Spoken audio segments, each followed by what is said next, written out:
রাজনীতি বনাম প্রেমনীতি। লেখনীতে মাহারিন ৩ পর্ব সংখ্যা ১৩। বিকেলবেলার ঘুমে দরজায় কড়া নাড়ার শব্দ, বালিশে মুখ ডুবে ঘুমন্ত রমণীর সেই শব্দ কর্ণগহ্বরে প্রবেশ করে। বেশ খানিকটা সময় পর কপালের ভাঁজগুলো ফুটে এসে আবছা চোখ মেলে তাকায়। পিটপিটে চোখ ঘড়ির দিকে এক পলক সময় দেখে সে, মুখে হাত দিয়ে হাই তোলে। মাগরিবের আজান হতে এখনো ঢের সময় বাকি। এখন আবার কে নক করছে তাহলে? বিছানার পাশে রাখা ওড়নাটা গায়ে মুড়িয়ে উঠে পড়ে সে। বিছানা হতে শেহরিন ঘুম ভাব কেটে কোনো রকমে দাঁড়িয়ে সে দরজা খোলে। সরি মামনি, ডিস্টার্ব করলাম শুধু।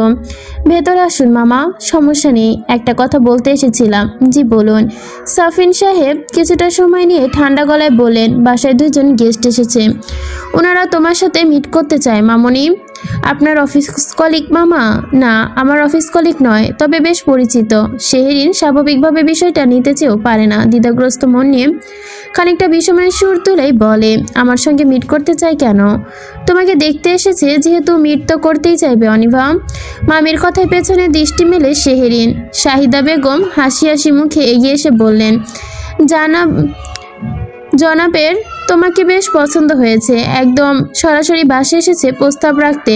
ভাবতে পারো, ঝটপট তৈরি হয়ে নাও এখন। আমি আসলে কিছু বুঝতে পারছি না আপনাদের কথা মামি।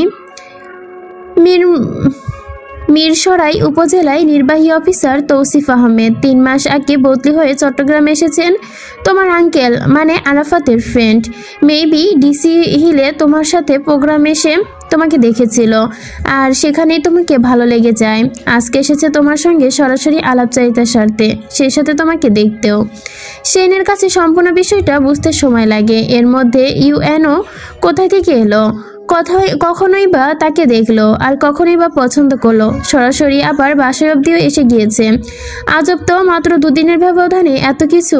বুড়ো বিস্তার বাকি এসে জিজ্ঞেস করলো, আমাকে এখন কি করতে হবে? সেই জন্য দেখো মেয়ের কথা, তোমাকে সে পছন্দ করেছে, দেখতে এসেছে। বিষয়টা নিয়ে কি মিন করে বোঝাতে চাচ্ছ বুঝতে পারছো না? সাফিন সাহেব শেহরিনের মাথায় হাত বুলিয়ে কোমল গলায় বললেন, প্রতিষ্ঠিত একটা ছেলে, অল্প বয়স, এত ভালো পদে গভর্নমেন্ট জব করছে, তোমার নিশ্চয়ই অপছন্দ হবে না।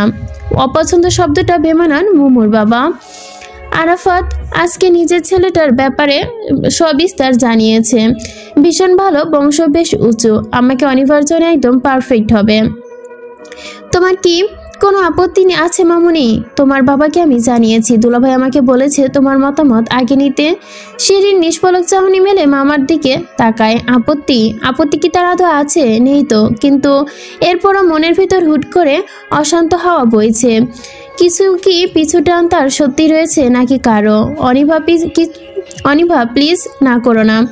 তোমার মামা, আমি, আরাফাত সবাই আশাবাদী তোমাকে নিয়ে। ওনাদের আমরা পজিটিভ সাইন দিয়েছি। এখন তুমি যদি আপত্তি করো তাহলে আমরা ছোট হব তাদের কাছে। মামা আগে কথা কেন বলেছেন? বাবা তো বলে গেছে আমার মতামত নিতে। তাহলে তুমি কি পছন্দ করো কাউকে? মানে এমপি সাহেব? কি বলছো তুমি মুমুর বাবা? এর মাঝে এমপি সাহেব কেন আসবে? অনিভা নিজে বলেছে কোনো সম্পর্ক নেই। মামির কথায় শেহরিন কিঞ্চিত রাগ হয়। তীক্ষ্ণ চোখে এক নজর তাকায় তার দিকে, মনে মনে বলে ওঠে, কানাবগির মা গিরগিটির সেরা বন্ধু। সেই দিন এত বলার পরেও বিশ্বাস করেনি। আজ ঠিক ওই মামার সামনে বিশ্বাসের ঝুলি খুলে বসলো। তার সাথে আমার কোনো সম্পর্ক নেই। যাক, তাহলে তো আর কোনো অসুবিধা থাকলো না। মামুনি ঝটপট তৈরি হয়ে এসো তো, ওনারা অপেক্ষায় আছেন। সাফিন সাহেব শেহরিনকে বুঝিয়ে চলে গেলেন।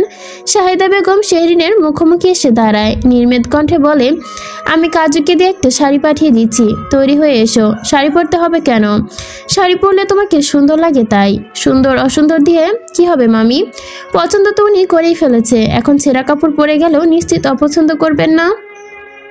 শাহিদা বেগম শেহরিনের ধারানো কথায় কিছুটা বিস্মিত হলেন। মেয়েটাকে দিন দিন কথার ঝুড়ি ছড়াচ্ছে মনে হচ্ছে। এরকম মেয়ের কাছে রাখা বিপজ্জনক। তার উপর যদি এমপি সাহেবের সঙ্গে সত্যি কিছু থেকে থাকে তো আরও বিপদ। তার চেয়ে আগেই বিদায় করে দেওয়া ভালো। দেখতে আসলে সবাই শাড়ি টাড়ি পরেই প্রেফার করে, আমিও করছি। এত আপত্তি জানানোর কিছু হয়নি অনিভা। তবে তুমি যদি চাও আমি চাইবো তুমি শাড়ি পরো, আশা করি কথাটা রাখবে। আর হ্যাঁ শোনো, তোমার মামা আর আরাফাতের সম্মানটা দয়া করে নষ্ট করবে না। বিয়ে যেহেতু করতেই হবে, মামার পছন্দের উপর ভরসা রাখতে পারো, খারাপ হবে না। শাহিদা বেগম চলে যেতেই শেহরিন চোখ বন্ধ করে নিঃশ্বাস ছাড়ে। কোমরে এক হাত রেখে অপর হাতে কপাল চেপে ধরে সে। এভাবে হুট করে বিয়ের তোড়জোড় তার কাছে অস্বাভাবিক লাগে। বাবার সাথে সে কখনো কথা বলবে সেটার উপায় নেই। তার নিজস্ব মতামত বাবা জানতে চাইবে, তখন কি বলবে? মতামত না করলে কারণ জানতে চাইবে, আর হ্যাঁ বললে কালকে হয়তো বিয়ের আসরে বসতে হবে। কিন্তু একজন অচেনা মানুষকে না চিনে, তার সম্পর্কে না জেনে একটা পরিণতিতে যাওয়া বোকামি। আর সবচেয়ে বড় কথা, শেহরিন লাইনচ্যুত হয়ে অন্যদিকে ভাবতে গেলে আবারও ফিরত আসে তৎক্ষণাৎ। হতাশগ্রস্ত কণ্ঠ নিমজমে বলে, বড় কথা কিছু না, আমার ওনার সঙ্গে কোনো কানেকশন নেই, তাই মন খারাপেরও কিছু নেই। নীল রঙের একটা জামদানি শাড়ি শাহিদা বেগম কাজুকে দিয়ে পাঠালো শেহরিনের কাছে। শাড়িখানা বেশ সুন্দর, ঢেউখানানো জলপাতার মোটিভ সজ্জিত। হাতে নিয়ে কিচিৎ চুপ করে বসে রইল মনস্থির রমণী। অতঃপর মুমুর দরজা নক করায় তারা দিতে এসে উঠে যায় তৈরি হতে। মন বিষগ্নতায় ভুগছে শেহরিন। কেন ভুগছে বুঝতে পারছে না। বিয়ে শব্দটার সাথে সে খুব একটি পরিচিত নয়। জীবনের শুরুতে বাবা মায়ের মধ্যে আজন্ম দূরত্ব তাকে ভীত করে তুলেছে। শুধুমাত্র দেখতেই আসার বিষয়টা তার কাছে জটিল লাগে। মামির ভাষ্যমতে এই দেখার নামেই মাত্র দেখা। হতে পারে ফর্মালিটি, দুপক্ষের মত যেহেতু স্পষ্ট, সেক্ষেত্রে বিয়েটা অস্বাভাবিক কিছু নয়। নানান ভাবের চিন্তায় ঘুলিয়ে শেহরিন একদম সিম্পলভাবে তৈরি হয়ে নেয়। না চোখে কাজল, না ঠোঁটে লিপস্টিকের স্থান, শুধুমাত্র চুলগুলো আঁচড়ে গুছিয়ে নিয়েছে সিথি কেটে। কানে মামুনির সোনার ছোট্ট দুল। তার দিকে পরিবর্তন করার চিন্তা সরে গেল তার। নিজেকে একবার আয়নায় দেখে আঁচল তুলে বের হলো ঘর থেকে। ড্রয়িং রুমে বসারত 4 জন মানুষ। সামনে রয়েছে নানান নাস্তা সাজানো। চায়ের কাপে গল্পের আসরে বেশ ডুবেছে সবাই। অনিকা আন্টির হাসির চেষ্টা যেন কমেই না কোনোভাবে। শর্ট বুট পরিহিত 2 জন পুরুষ সামনে সোফাটায় বসা। তার মধ্যে একজন পায়ের ওপর পা তুলে চান পান করতে ব্যস্ত। সম্পর্কে তিনি তৌসির আহমেদের চাচা ইমদাদুল সাহেব, বয়স 50 অতিক্রম হয়েছে এমন। অন্যদিকে স্বয়ংপাত্র তৌসির আহমেদ 33 পার করা ক্যাডার।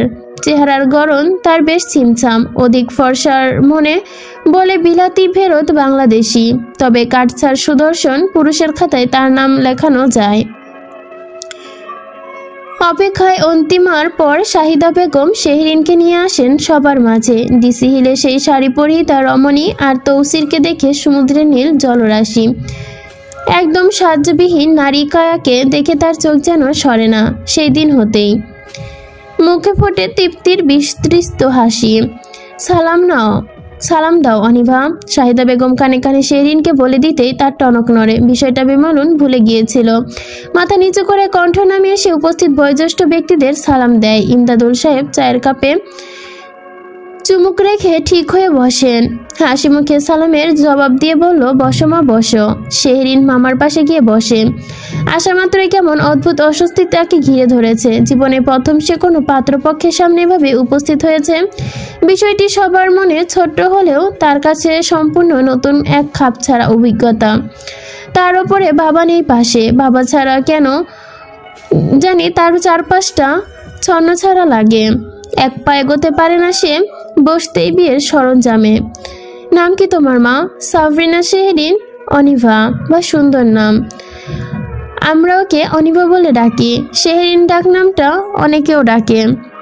ইমদাদুল সাহেব ভাতিজার দিকে তাকিয়ে হেসে বললেন, আমাদের অবশ্যই নাম নিয়ে ঝামেলা হবে না, ডাকতে হবে বৌমা বলে। একসাথে মৃদু হাসির কলরপুটে তৌসির লজ্জা পেয়ে শেহরিনও লজ্জা পায় না। তার কেবল রাগ হয় কেন জানি। কেন রাগ লাগে সেটা তার নিজের অজানা। ঠিক বলেছেন, তৌসির কথা বলো। কিছু জানতে চাইলে জিজ্ঞাসা করো। আফটার অল তোমার তো পছন্দ।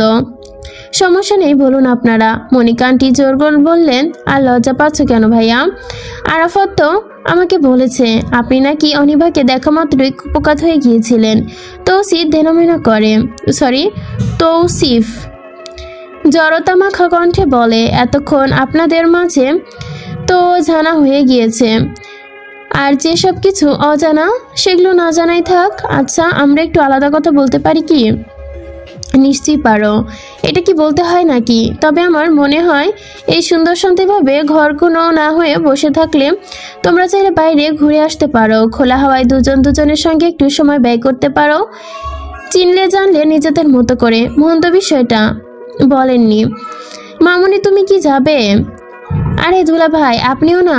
অনিবিকা কি মুখের ওপর হ্যাঁ বলতে পারবে নাকি? সবার সামনে মেয়ে মানুষেরা এতক্ষণে ভীষণ লজ্জা পায়, এটা আপনি বুঝবেন না। নিশ্চয়ই যাবে। সেদিন শাড়ির আঁচল চেপে ধরে নিজের রাগ দমায়।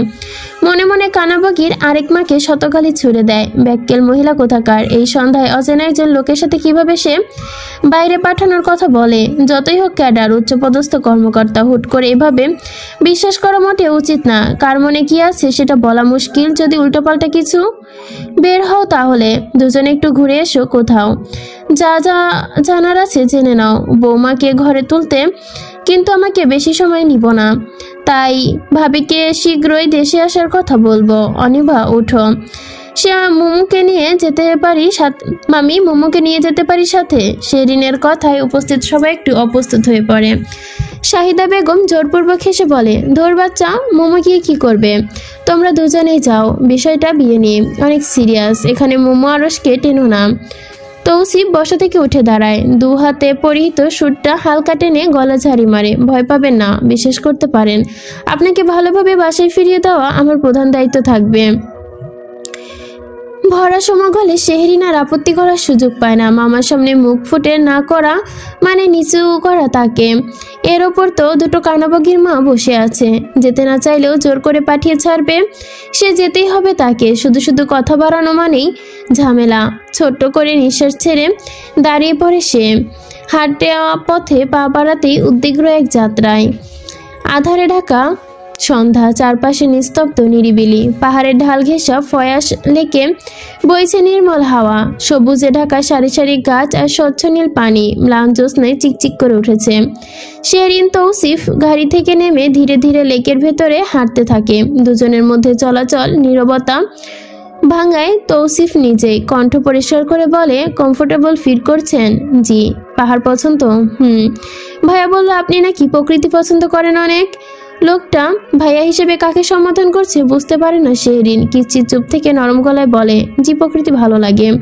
চলন্ত পথে তৌসিফ নিজে হাতেই টুকটাক কথা বলতে এগোয়। অন্যদিকে শেরিন হু হা জি এর মাঝে সীমাবদ্ধ। নিজ হতে কিছু প্রশ্ন জমা হলেও উন্মুক্ত করে না সে। তৌসির কথা বলার বাহানা সতর্ক চোখে মেলে বারে বারে শেহরিনের দিকে তাকাচ্ছে। মেয়েটার শাড়িতে নজর করা হচ্ছে।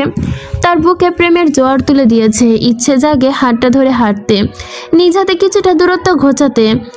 বাহানায় শেহরিনের দিকে হেলে, শুনলাম চট্টগ্রাম 2 আসনে বর্তমানে যিনি সংসদ সদস্য রয়েছে, সান্নিধ্য শাহজাহান খান, উনি নাকি তোমার পিছু লেগেছিল, পছন্দ করতো এমন কিছু, তোমার খোঁজখবরও নিতেন।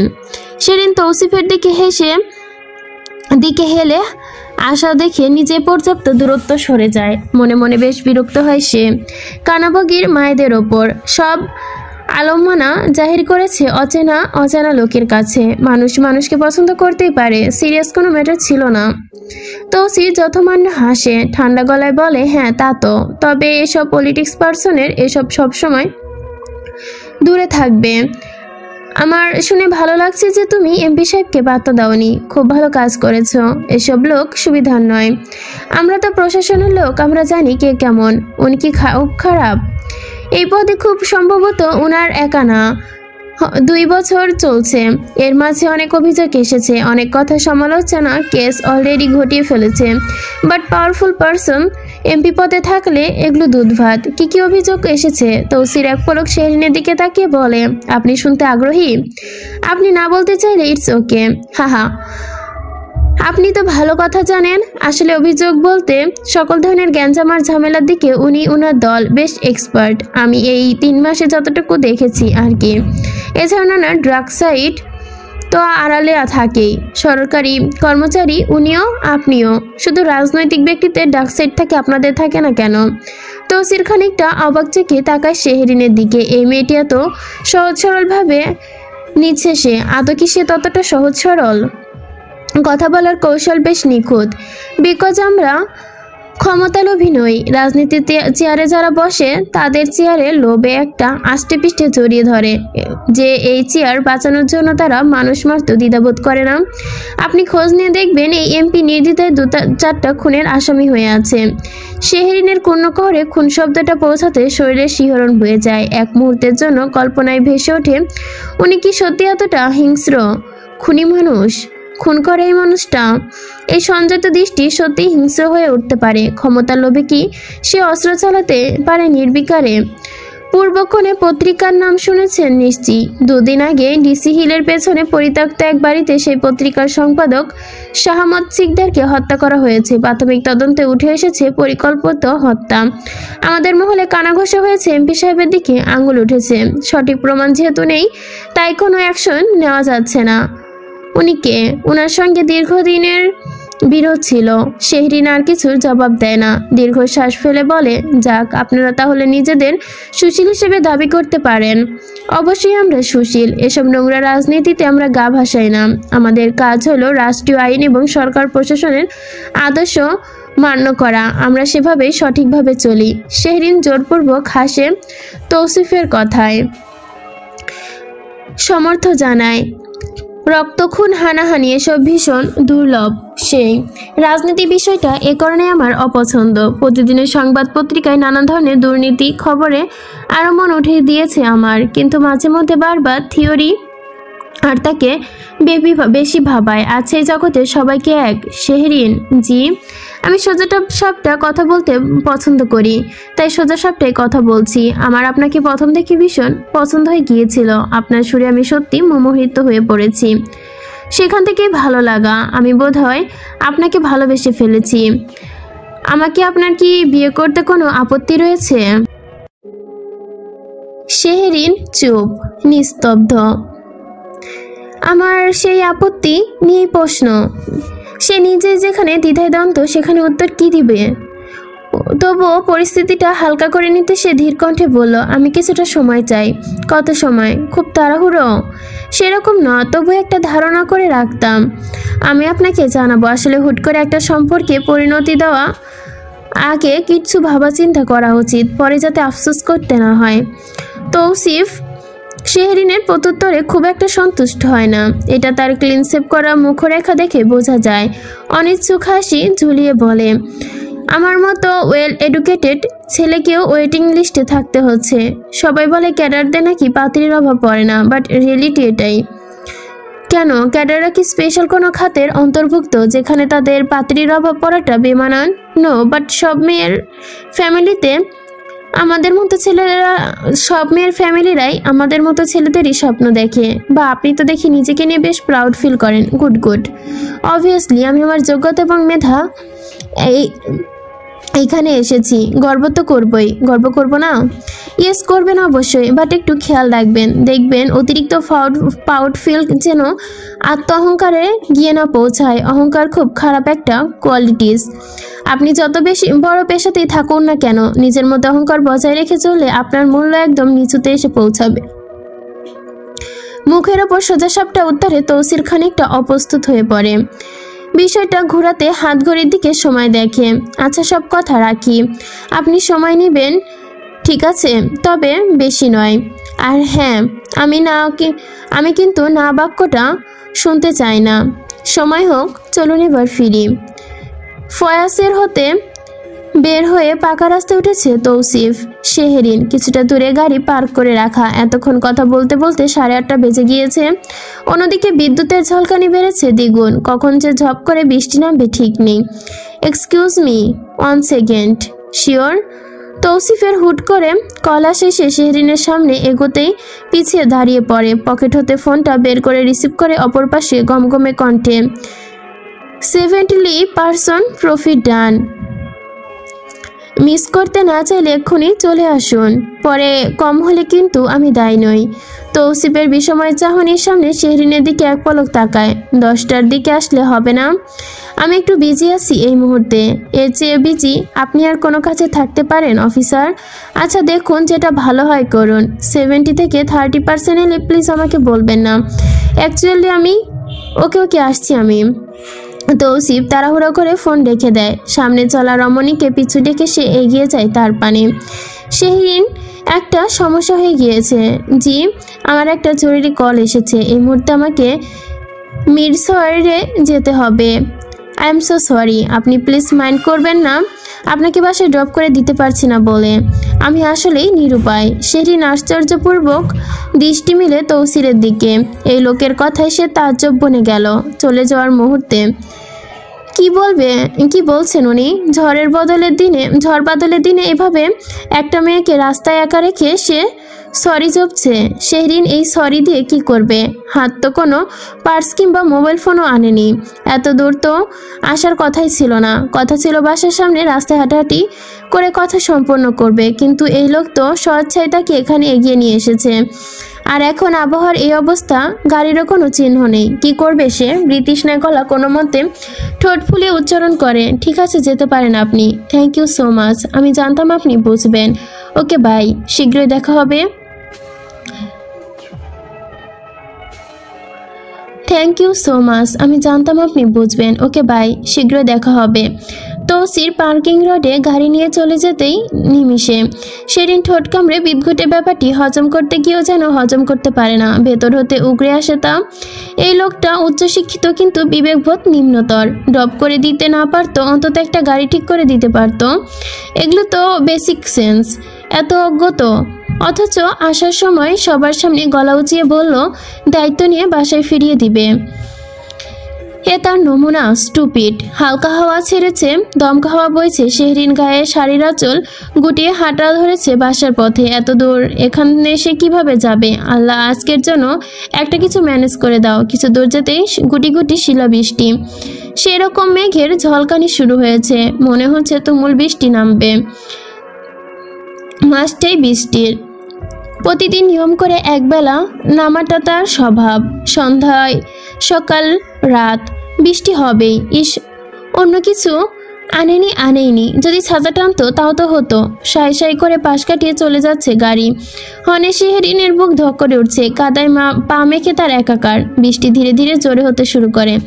শাড়ির আঁচল টেনে এনে সে এখন সেই শাড়ির আঁচলেও কাজ দিচ্ছে না। এই যে ম্যাডাম, একটু দাঁড়ান, ভিআইপি গাড়ি যাবে, এখন যেতে পারবেন না। ট্রাফিক পুলিশের কথায় পা থামায় শেহরিন। তার মতো 2-4 পথচারী সহ কিছু যানবাহন আটকে গিয়েছে একপাশে। বৃষ্টির মাথায় এসব ভিআইপি প্রোটোকল দেখে তার বিরক্তির সীমা থাকে না। অযাচিত কাজবাজ। রাস্তার একপাশে দাঁড়িয়ে আছে সে। একজন ব্যক্তিকে জিজ্ঞেস করে, মন্ত্রী প্রজাতির কেউ? আমি জানি না।